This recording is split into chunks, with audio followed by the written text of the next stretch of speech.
अगर मैं कहूँ इस दुनिया में सबसे मजबूत जेल की दीवारें ईंट और पत्थर की नहीं होती, वे हमारे मन में बनी होती है। तो शायद आप सोचेंगे कि मैं बढ़ा चढ़ाकर कह रहा हूं, लेकिन जरा रुकिए। क्या आपने कभी ध्यान दिया है, कई लोग कभी अपना सपना शुरू ही नहीं करते क्योंकि उन्हें असफल होने का डर होता है। कई लोग सच बोल नहीं पाते क्योंकि उन्हें लोगों को खोने का डर होता है। कई लोग अपनी पूरी जिंदगी वही काम करते रहते हैं जो उन्हें पसंद नहीं, क्योंकि उन्हें बदलाव का डर होता है। अब स्वयं से एक प्रश्न पूछिए, क्या उन्हें किसी ने रोका था या वे स्वयं रुक गए थे? यहीं से भय का वास्तविक अर्थ शुरू होता है। भय बाहर का पहरा नहीं, भीतर की कैद। हम बचपन से सुनते आए हैं, भय बुरा है, भय कमजोरी है, भय इंसान को पीछे कर देता है। लेकिन क्या वास्तव में भय हमारा दुश्मन है? यदि भय ना होता तो क्या कोई व्यक्ति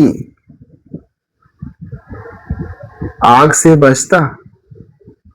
क्या कोई ऊंचाई से गिरने से सावधान रहता? क्या कोई सड़क पार करते समय दोनों ओर देखता? नहीं। इसका अर्थ है भय का जन्म हमें रोकने के लिए नहीं हुआ, भय का जन्म हमें बचाने के लिए हुआ। तो फिर यही भय कई लोगों का जीवन क्यों रोक देता है? क्योंकि प्राकृतिक भय और मानसिक भय में बहुत बड़ा अंतर है। प्राकृतिक भय जीवन बचाता है, मानसिक भय जीवन जीने नहीं देता। एक हमें दुर्घटना से बचाता है, दूसरा हमें अवसरों से दूर रखता है।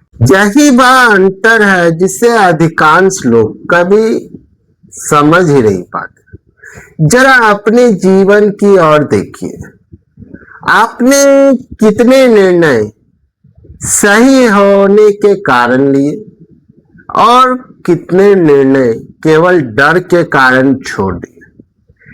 कितनी बार आपने अपने मन की बात इसलिए नहीं कही क्योंकि लोग क्या सोचेंगे?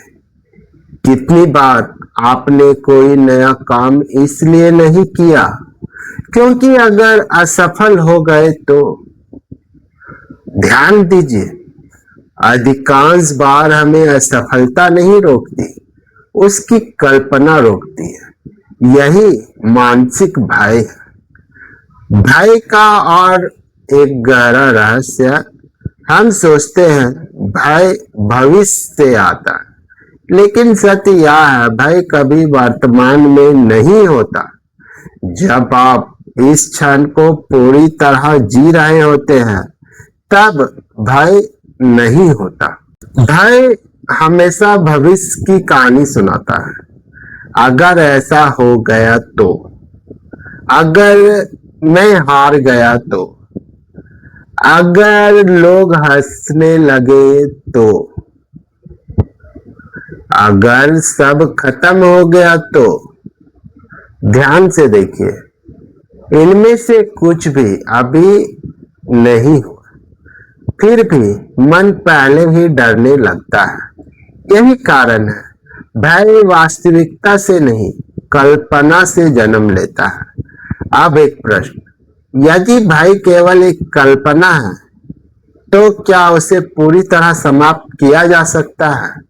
शायद नहीं, और करना भी नहीं चाहिए, क्योंकि कुछ भय जीवन की रक्षा करते हैं, लेकिन हर भय पर विश्वास करना भी बुद्धिमानी नहीं है, क्योंकि मन का हर विचार सत्य नहीं होता।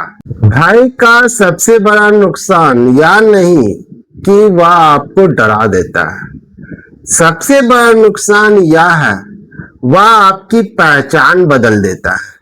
धीरे धीरे आप वह इंसान बन जाते हैं जो कर सकता था लेकिन किया नहीं, जो बोल सकता था पर बोला नहीं, जो उड़ सकता था लेकिन उड़ने से पहले ही डर गया।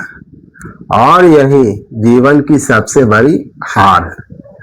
प्रकृति को देखिए, जब पक्षी पहली बार घोंसले से बाहर निकलता है उसे भी भय होता है, लेकिन यदि वह केवल भय को सच मान ले तो वह पूरी जिंदगी उड़ना कभी सीख ही नहीं पाएगा। उड़ना भय समाप्त होने के बाद नहीं आता, उड़ना भय के बावजूद पहला कदम उठाने से आता है। यही जीवन का नियम है। भय के पीछे एक महान रहस्य सूत्र छिपा है। वह सूत्र यह है, भय हमेशा कहता है मत बढ़ो, जीवन हमेशा कहता है एक कदम और बढ़ो। और अक्सर वही एक कदम आपके पुराने जीवन और नए जीवन के बीच की पूरी दूरी होता है। सदैव स्मरण रखें, भय आपके रास्ते में खड़ी दीवार नहीं है। भय केवल वह दरवाजा है जिसे खोलने का साहस अभी आपने नहीं किया। एक शब्द, नई सोच, आज का शब्द भय। भय सुरक्षा या सबसे बड़ी कैद।